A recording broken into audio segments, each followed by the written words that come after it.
New CCW tip for today is to learn how to manipulate your safety on the presentation.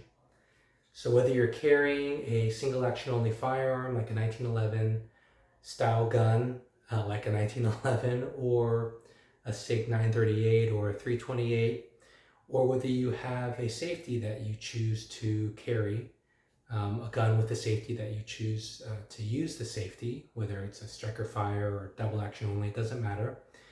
It's really important that you practice how to disengage the safety when you present that firearm.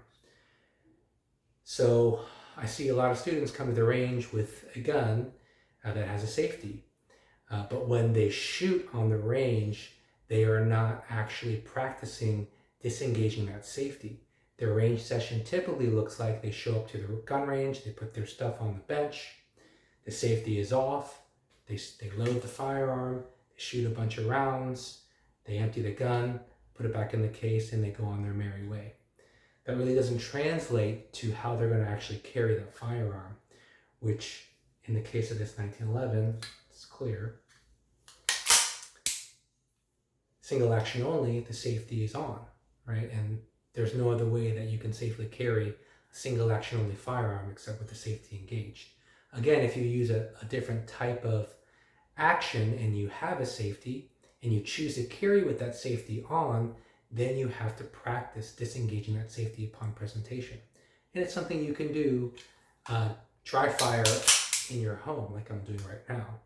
So all that I'm doing is upon presentation of the firearm, I am disengaging the safety as I present that gun, right? So it just looks like that. It's really key. So in our step 2 class, we talk about the skills that we stack upon presentation.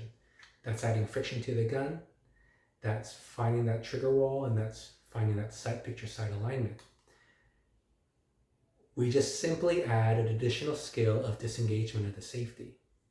Right? So as I'm presenting that firearm, that safety comes out and that hammer drops upon full extension.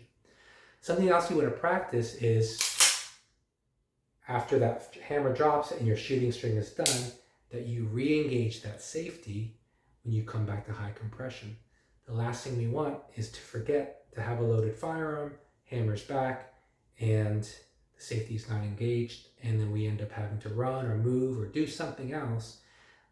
And we end up with a negligent discharge. So again, all it looks like, my drill sequence with a single action only gun or any gun that I want to carry with the safety on is as I'm practicing my presentation, that safety comes off, right? And then I re-engage the safety. Again, present the firearm, re-engage that safety.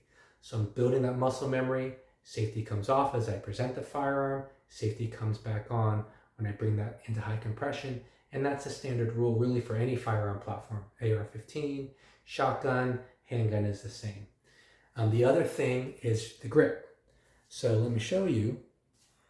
When I have my grip with the safety, my strong hand thumb is riding that safety. Right, so I see a lot of people with safeties, they have their grip like this, and I'm like, that's not mechanically efficient, right? So we want to get into the habit as we grab the gun in our holster that our thumb is riding on top of that safety, whether it's the 1911 style safety or whether it's something else.